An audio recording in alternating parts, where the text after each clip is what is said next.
All right, welcome to the Creation to Cash Flow podcast. On this podcast, we discuss strategies to maximize your creativity and help you achieve financial freedom. How's it going, Michelle? It's going wonderful. The sun is back out. So, when the sun's out, I'm at my best. How are you doing? I'm doing great too. It's warming up here in New Jersey. I'm going to play golf with my friends after this. What could be better than that? I love that for you.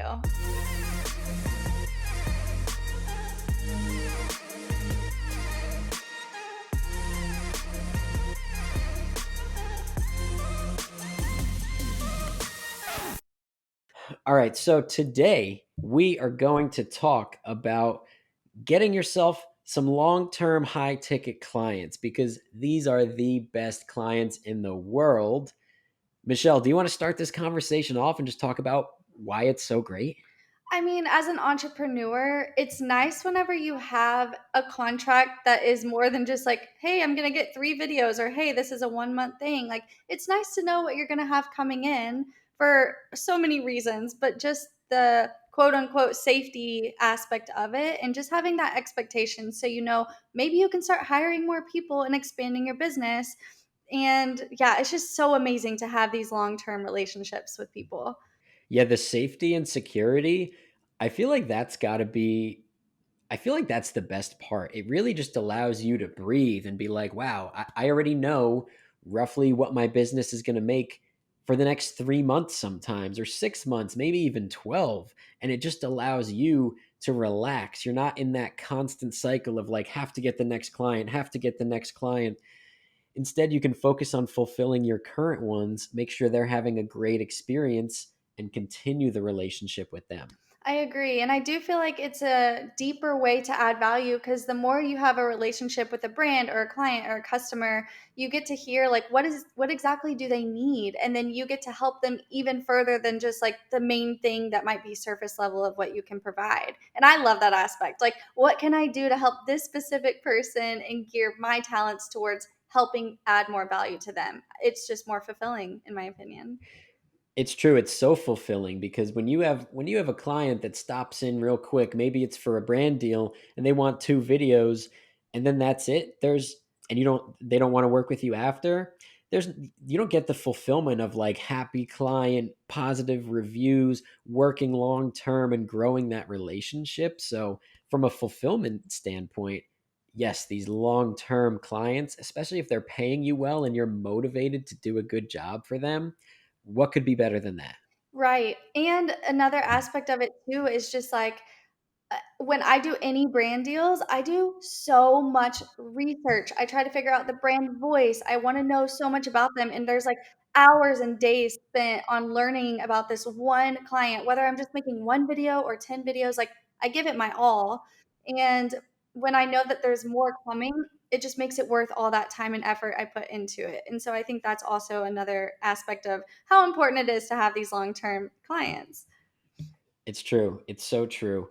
And I think a really good place to kind of start to dive into this a little bit more is thinking about it from a fulfillment and an income standpoint. So, let's say as an entrepreneur or as a creator, your goal is to make $100,000 per year. I feel like that's the number that everyone is striving for, just 6 figures. It's a lot and it's impressive.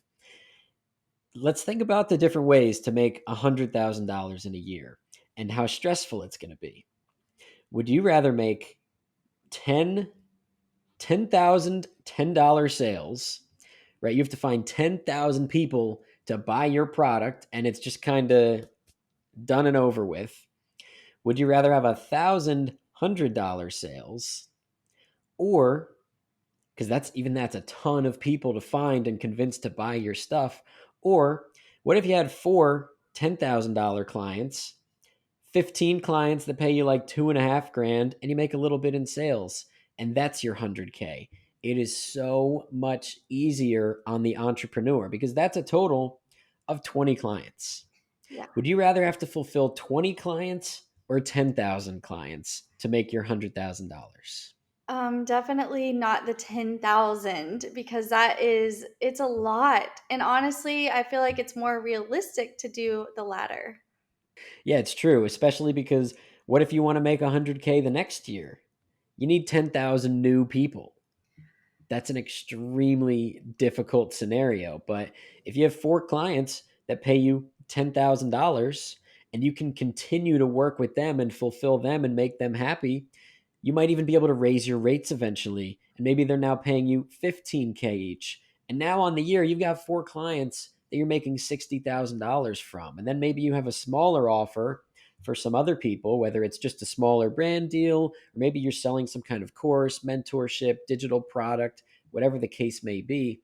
This is where you find clients that you can truly make happy.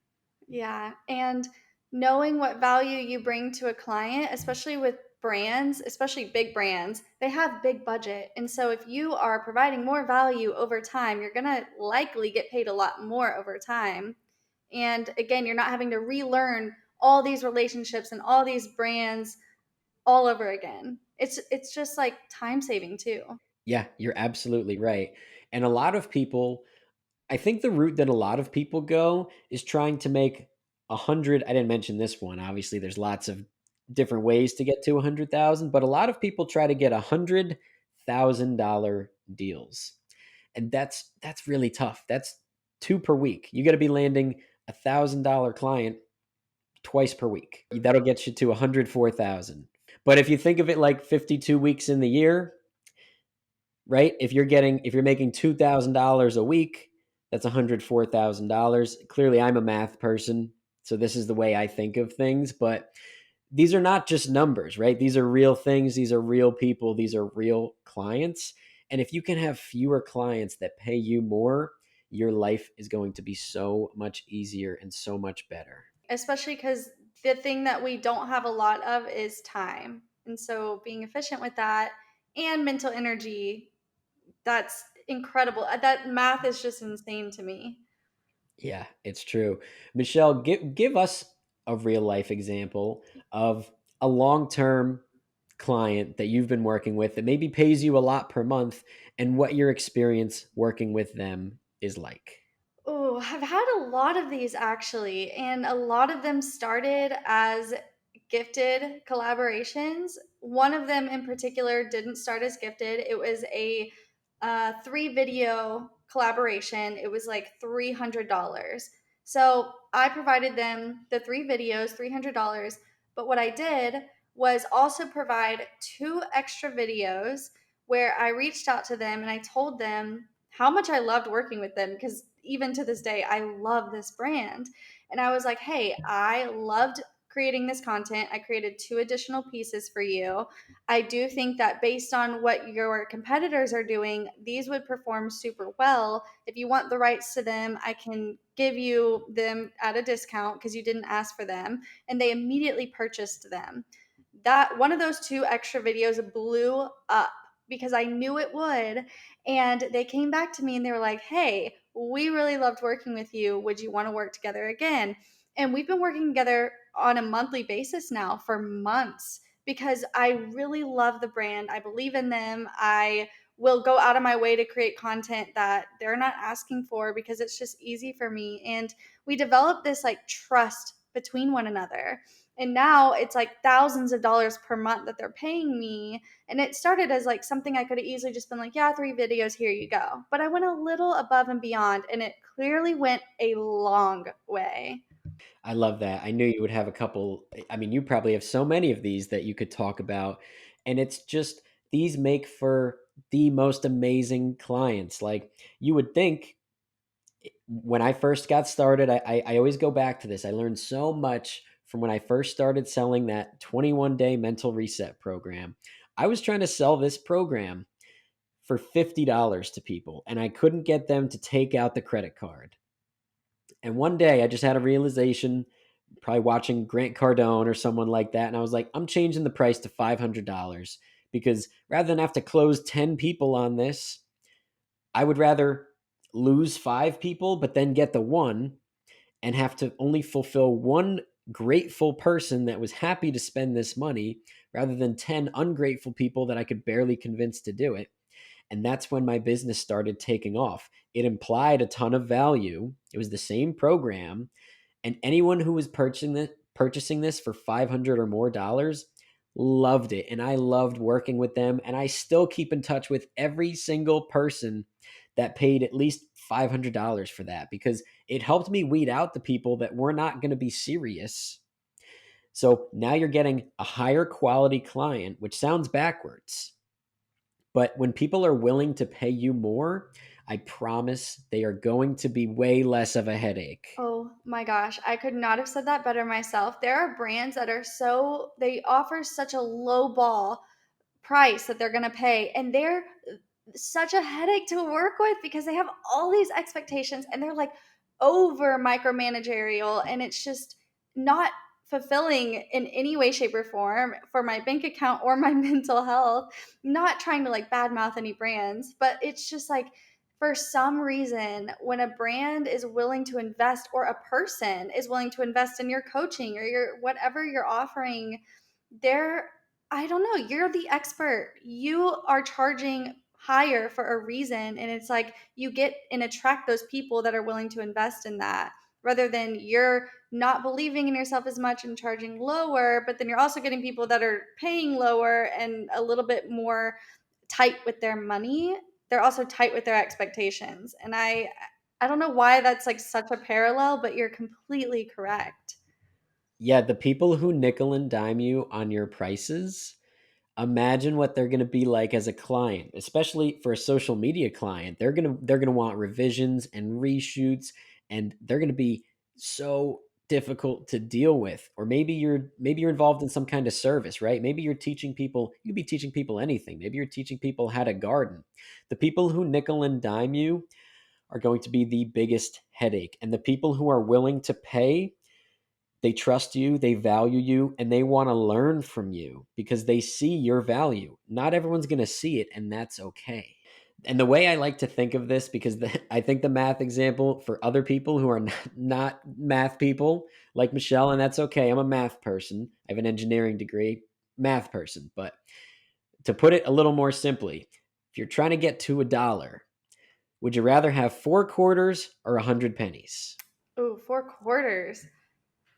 Yeah, of course, right? You don't want to be lugging around 100 pennies that are annoying. And then when you're giving them out, like no one wants pennies, give me the quarters. Give me two half dollars if you could find them. Yeah. That's so much better. So that's a really good way to think of this. If your goal is to make $100,000 monetizing your creativity. And another thing I really like about this is that you get to be selective, Yeah. right? If you're trying to make a dollar and you see a dime sitting there, but your goal is to go after 4 quarters, you don't have to pick up the dime because then you're going to have to find another dime and another nickel to get where you want to go. So you get to be selective. And even though in the moment that is so difficult sometimes when someone's waving cash at you and they're like, I'll do it. And you're turning them away. It's so hard at first, but it's really, really empowering. And overall, it's going to help you as an entrepreneur. Yeah, I was just thinking as you were saying that, it's so empowering. It's so empowering. And you said that word. It truly is. It's just like dating, I feel like. Like saying no to dates. Like before I met my husband, I was saying no to every date. And I just felt so empowered and confident. And I'm like, no, I can be picky. I am like, this is like something I'm putting my time into. And people should treat finding brand deals and interviews kind of the same way. It's true. You're absolutely right. But at first in business, it feels like you just want to take anyone who's got money, and you'll find out that some people are a huge headache. And it's a lesson you have to learn. You also have to be smart. If you're struggling to meet your monthly expenses, you may have to take on that headache client sometimes, and you will one, learn a lesson from it, and two, sometimes it is still the right move. Maybe it turns out that they're not a headache client and you can turn them into a better one, but if not, you got to cut them off. I agree. And I think that's why the learning phase is crucial. It just builds up so much confidence and knowledge to where you can get to the being selective stage. And I feel like that's what school is for. That's what everything like that is for is like you're in school, you're learning all these things. Like, what is it that you enjoy? What is it that you don't enjoy? And it's like we all have to go through that. And it's not any different when you have a business. But I will also say, that some brands we think are going to be the dream brand aren't. And so it's always important to start off with a one time collaboration. I think one of the biggest mistakes I made when I was starting my journey was like, I just want to find the long term person. I want to find the long term deals, but it's like, you have to get your foot in the door first. You should also see if you even like working with this person slash brand slash customer, because if you sign a long term thing, you might not enjoy it. And at the end of the day, everybody has potential to be long term. You just have to be the right person to fit what they're looking for long term. And they have to be the right person you're wanting to work with long term. So it's like starting off small is great. And even whenever you have long term deals or whatever, high ticket offers, sometimes they need a little something like a free guide or a free resource that gets their foot in the door to see what you're offering as a high ticket sale. So glad you mentioned this. Yes, you don't want to lock yourself into a 12-month contract with someone where you don't know if they're a headache client or not. And if you are locking them into that contract, be sure to leave yourself a way out, some sort of termination clause just in case. But you're absolutely right about that. You don't want to get stuck. And that's why that client ascension process is really important, right? Get your foot in the door with your potential client, work with them a little bit, make sure everyone's aligned and enjoying it, and then scale them up to that monthly retainer or that high ticket offer or whatever it is, so that you know it's the type of person that you do want to have that long term relationship with. Yeah, exactly. So now let's think about this. Maybe you're already doing this and you're starting to get busy and you're like, "Wait a minute, I'm already where I want to be. I have so many of these clients though that I'm getting busier." Maybe you're making $100,000 per year and you've got $25,000 clients and you're getting busy and you're overwhelmed. Time to raise your rates. Yep. Raise your rates to $10,000. And now, of course, some of those clients are going to drop off. But if you now have 10 clients at $10,000, maybe you lost half of them, your life just got so much easier because you only have to fulfill 10 people. You're still making the same amount, but chances are you're not going to lose 50% when you do that. Of those 20 people, maybe only five will drop off. And now you're making $150,000 a year. And you have less clients to fulfill. Yeah, and less relationships to manage as well. Yes. That's huge. And like when I started my social media management marketing agency, I had like 25 social media clients and like 10 website design clients. And there's just all these different clients because I was charging like $500 to $600 a month for full on everything. It was like to get my foot in the door. I had to learn, you know. I don't regret it at all, by the way. Don't regret that at all. I'm so grateful I did that. But I also started to raise my prices slowly. And I did like increments of $50 each time just to, I don't know, I just felt like that was the most responsible thing to do. Um, at the time, and it's just like I started to learn like, oh, the way that this person communicates is so different than this person, and now I don't have to figure out what headspace I need to get in because I have these very specific 5 clients that I'm doing multiple things for. Like it started as social media management, but then it's like, yeah, I'll also audit, I'll also help with consulting, content calendars, like adding more value for the same client I love working with, and they'll pay me more instead of them even having to hire all these different social media managers or freelancers. They're having to just work with me. And it's like this beautiful give and take relationship. It's true. I love that. And you made a really good point. You can't just double your rates if you're not becoming more valuable, like by being in really high demand or delivering more. But even still, I would rather have to maintain less relationships because every client is a relationship Yep. you need to maintain, and some of them will exhaust you. So I would rather have to over deliver for another client and lose the headache client than have to manage all of these different relationships and things that are not really fulfilling me and are stressing me out even. Yeah, and it's like putting out a lot of different fires because the thing is like a lot of what I do is solving problems. I actually love solving problems. And it's like with 15 clients, that's 15 different problems in different industries that I'm solving, and it's just like a headache. And I honestly think that I know we've said this a lot in the past, but my time and my mental energy is priceless. And so if something is really stealing that away from me and not adding value to me, then it's just not worth whatever money they're willing to pay me. I could not agree with that more. As an entrepreneur, it's easy to only see dollar signs and you let your mental health and self care, they just go right out the window sometimes, especially if you're working a full time job and haven't fully transitioned. People make this mistake all the time. And that's how you end up feeling burnout and all of the things that will chip away at your opportunities to succeed as an entrepreneur. Those annoying headache clients and not prioritizing yourself and how you feel. Yeah, a lot of what I hear is like, I feel like I'm leaving money on the table. I'm afraid to leave money on the table. I'm trying to leave my job, but there's like this thing, so I'm going to do it. But I have to remind myself and others like, if you're not taking care of yourself, you're not able to really take care of others. Therefore, you're not doing as great of a job as you can. Therefore, you're not delivering as much. So they're not going to be as happy. You're not going to be as happy. Your confidence goes down when they're not happy. And it's like you're really not having as many opportunities because your self worth and your confidence is lower. Your imposter syndrome is higher. And it's just like this horrible cycle that a lot of people go through, but it's not impossible to get out of. I feel like at one point or another, you and I have both been in that phase before, even if it was just for like a week. There's like little times when we have these mindset things as entrepreneurs. Absolutely. I think being an entrepreneur is the greatest test of locating and addressing all of your personal flaws and problems. Like, I learned so much about myself on the journey to becoming an entrepreneur. Like, I found out, like, am I actually like a lazy person that needs to like really get my stuff together? Am I super unorganized?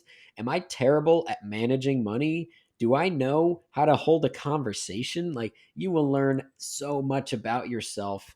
And even if you uncover some flaws that you weren't prepared to uncover, you still have the opportunity to get better at these things. You're not born with the skills of an entrepreneur.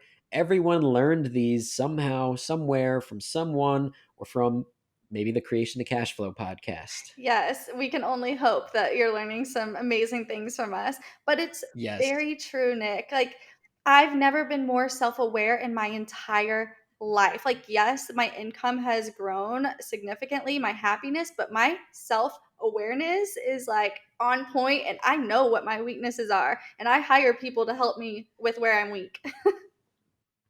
Yes. And perfect segue into the next thing I want to talk about.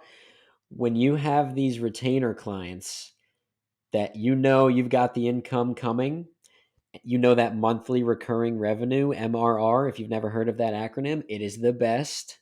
We love monthly recurring revenue. You can start to identify some of those weaknesses you have, pay someone to either teach you how to overcome them or get someone on your team that can help you save time, save energy, or solve these problems. So if you have those retainer clients, or those high ticket clients that paid you so much up front that now you have a bit of spending money, you know that you can reinvest it in yourself and your business. But if you're chasing down 10,000 $10 sales and you don't know when the next batch is coming, you're not going to be able to hire help. Also, like getting those little collaborations or customers in the beginning does help you really find the people you enjoy working with.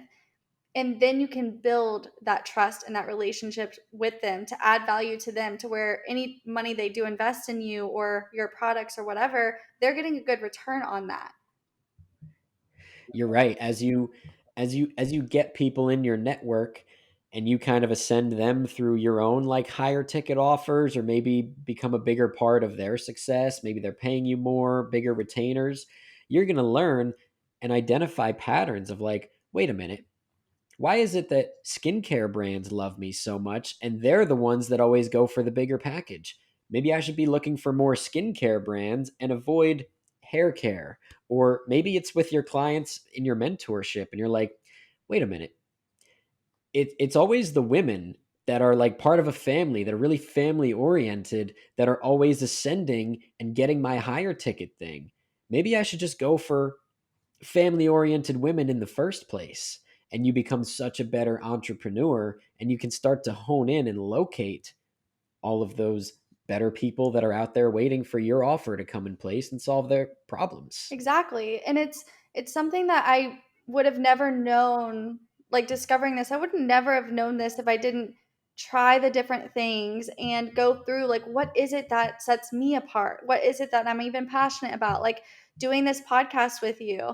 You and I are very different. We have different strengths and weaknesses, which is why this actually has been a thing, and we're doing a podcast now because we work well together. And it's like you and I both also have a passion for helping people and mindset, mental health, like even physical health, all of those things, like we care about that. And so it's through all of the little things you and I have both done that even brought us into connection with one another and brought this podcast into a fruition after months of planning for it. So it's like, don't underestimate the little things too, but at the same time, if you aren't sure where you should focus, start doing the something to lead to the one thing that you know you are good at or are passionate about. That was so good and so beautiful. And I want to take this time to remind everyone listening that, yeah, me and Michelle are kind of different. Like, I love talking so much about like the business side and like building up your business specifically. And like, Michelle is so like social media oriented that our skills really do combine beautifully. And if you've been enjoying listening to this podcast, help us out. Leave a rating, leave a review, tell someone that you think would benefit from this. Send us DMs about what you want us to talk about. Just stay involved and be part of this community that we're building, because we can't do it without you guys. So I just want to say that real quick. And before we now continue that conversation of like not really knowing where to start, because maybe the idea of charging several $1,000s scares you a little bit. So I'm going to go through the movie theater drink analogy. Maybe some of you have heard this because it's really big in the business world, and if not, you're going to love it. So if you think back to movie theaters maybe 10, 15 years ago, the drink sizes are not like they are now. You could get like an 8 ounce, 10 ounce, and 12 ounce soda, right? But movie theaters, they want you to buy that 12 ounce soda. They want you to buy the bigger one because it's more expensive. So, what did movie theaters start doing? They just increased the sizes. Now they have like jumbos that are like 48 ounces. And some people buy that and then they're happy. That's like your $10,000 offer. Some people are going to buy that. But most people, they're going to say like, "Look, I'm health conscious, okay? I'll be fine with that 12 ounce." And now they think that they're being smart and savvy by getting the large 12 ounce. Maybe that's your $2,000 offer.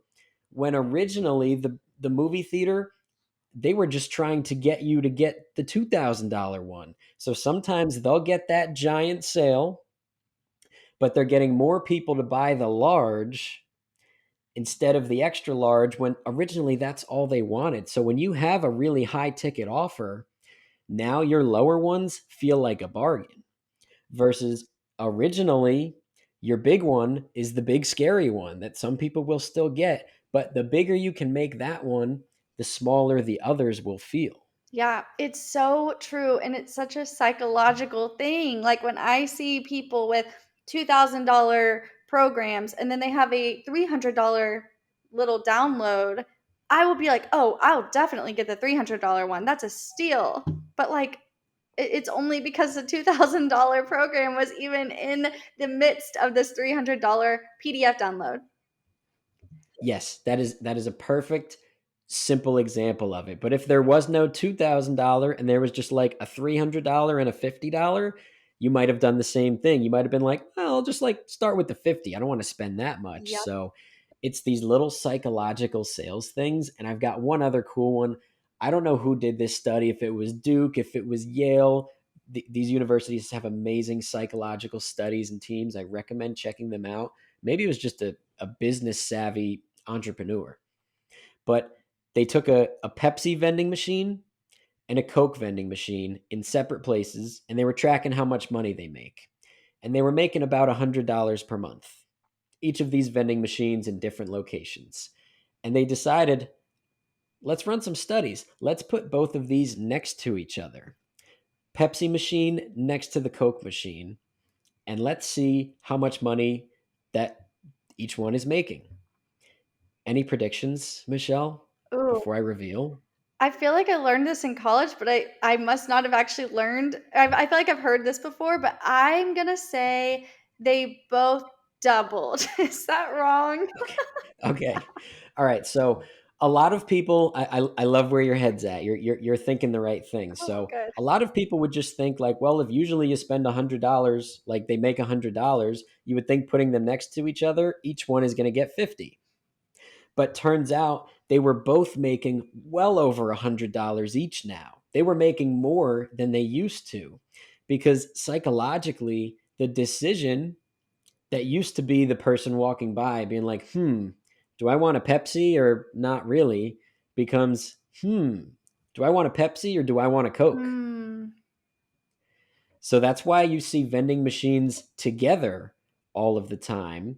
That's not just a coincidence where they're like, oh, I don't know, let's just throw them here. Like, there are so many little psychological sales tools that you can use.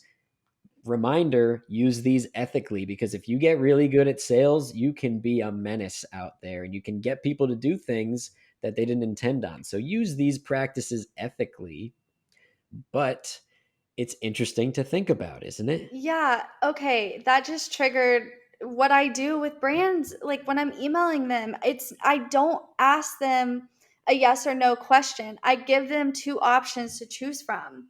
Would you like, it would be like, do you want me to send the contract, or I would be like, I'm going to attach a contract. Would you prefer a 50-50, or do you want a 30, like you pay me net 30? Or I'll just be like I won't give them a yes or no. Like I leave it to where there's two options. Would you rather go with package A or package B? Let me know and I'll send the contract over immediately. Something like that. Not like, let me know what your thoughts are. Like, no, tell me A or B.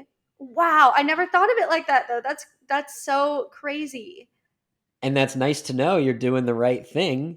But yeah, a lot of people make the mistake of saying things like, "Let me know if you're interested." Mm-mm.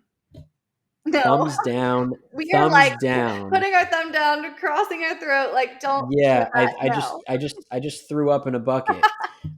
What you really should be doing is giving your people options, and not crazy one like, hey, do you want to start with this $5,000 thing or the 6,000? Like, you need to be logical and still build yourself up to there. But when you're having a conversation with a prospect, if you can change the way that they're thinking about this, and instead of having them think, should I work with you or not?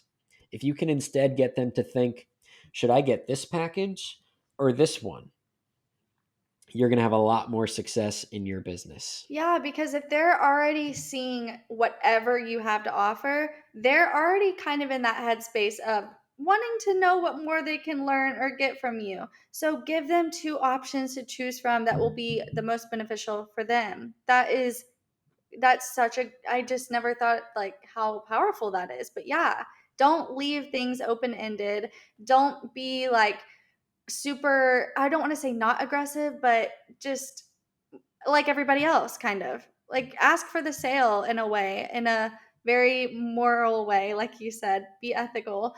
But yeah, it also makes them have to make less decisions because they're like, oh, now I'm not having to think through how to respond. Instead, I'm like, oh, I just say A or B. Easy. That's so much less mental energy for them. It's true. And it's nice to know you were doing this, at least, right? Now you kind of know psychologically why, maybe. Chances are you just found this out from trial and error. You have enough conversations with people, you're going to figure these things out, whether you understand the psychology behind it or not, which is why in some of our last couple episodes, if you haven't listened to them, we talked a lot about like just getting your reps in and practicing. Practice like you play. Oh, Nick, don't even get me started on that.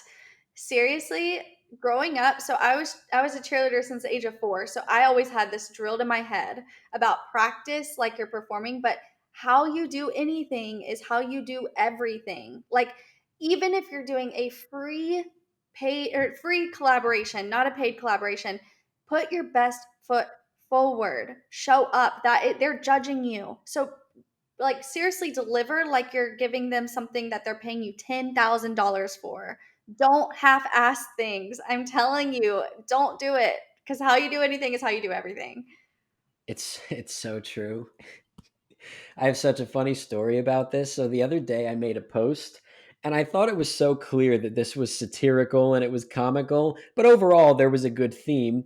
And I made a short form post and I was like, here's a quick way to find out if someone's going to be an asset to your business or not. And I was like, have them make their bed and send you a picture of it. And I was like, because how you do everything is how you do anything. So if they do a half-assed job, you're going to know that this is the type of person that doesn't go all in on tasks. And it was so clearly like a joke. Like I put like a funny picture of like someone shrieking in a terribly made bed, but like overall the theme was still like accurate and it was like how you do anything is how you do everything. Like leave things how you want to find them. When you're making your bed, like how about you put a little bit of effort into it? Make sure it looks nice for when you come back.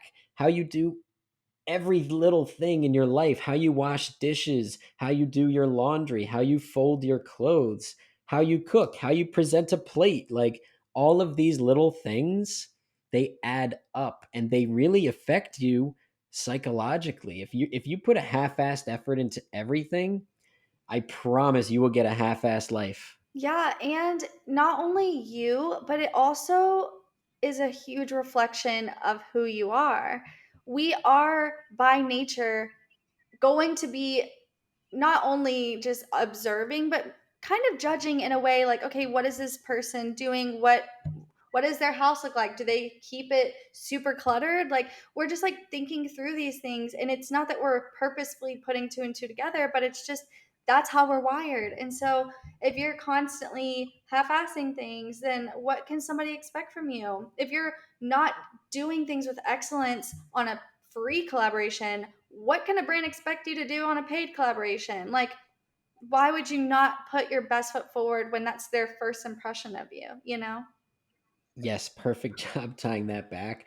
And I forgot, by the way, I forgot the funniest part of my post was that everyone in the comments was so pissed and they were like, "Why don't you just interview them? Why don't you?" And I was like, "Is this not clearly like a joke? Like that is not my actual hiring Oh my process." god. But it really is a funny thing. I was like, "Send this."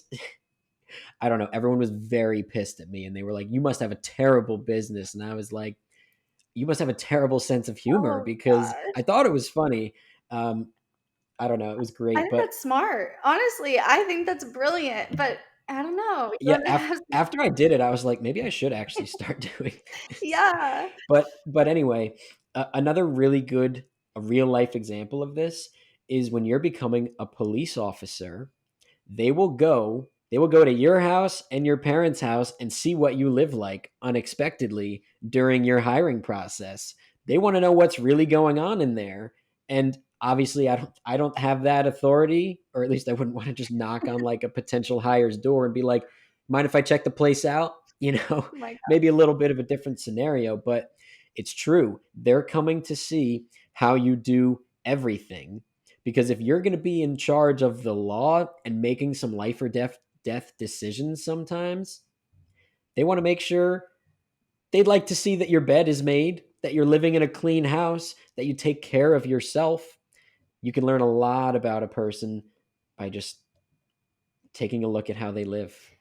I agree. And that is why when I'm mentoring people, I tell them, I understand that you want to be relatable, but pick up around your house if you're filming a video for a brand or for your social media. Because if you are posting on social media and you really want to inspire anybody or whatever, not saying to be fake, but actually be that person. Like have the aspiring clean home. Like yes, we all have unclean things at times, but like actually be the person that picks up, actually be the person that makes the bed, not because somebody's looking, but it's important to do these things when no one's looking. That really defines your character. And that is so important. And so many people try to like fake it for the audience, but it's like, why not just become that person? If you really are faking it, you obviously want that a little bit inside of you. So, like, just be the type of person who makes their bed every morning. Yeah, you have to be You have to identify and act like the type of person you want to be and make decisions from where you want to be, not from where you're at. Hmm. I know it really is. It's really so important and accurate. Like if you're afraid to take that risk and maybe start that entrepreneurial journey or do something big in your business, as long as there's no actual danger to you, you got to make decisions from where you want to go, Mhm. not from where you're at. Don't have that stuck scarcity mindset.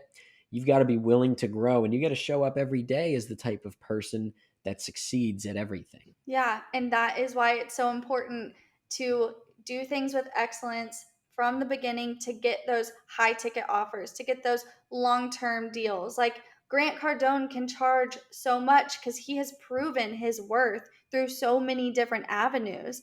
And it's like at this point, I don't need a free guide from him to download to buy something of his because I just want to be making what he makes and like investing in all these properties. And so it's like, be that person from the beginning, even if you're just starting out. Show up with excellence and be the person you want your life to be. Like, act like now you have that $100,000 entrepreneurial business going on. Like, act like that now. That will attract those people to you. Act like you're worth $10,000.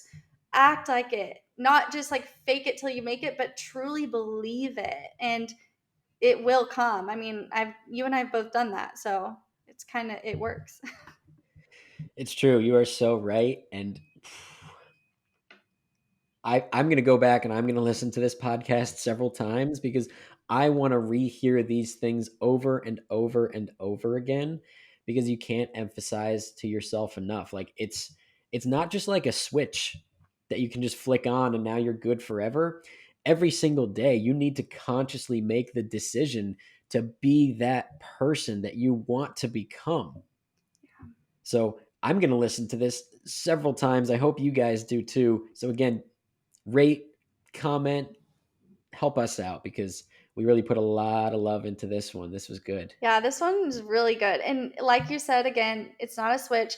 It is a daily decision. And there are so many factors, outside factors, that can easily disrupt what we're focusing on and make us kind of go back in old habits or just the human nature of not making our bed or not prioritizing these things. And so it is a conscious decision.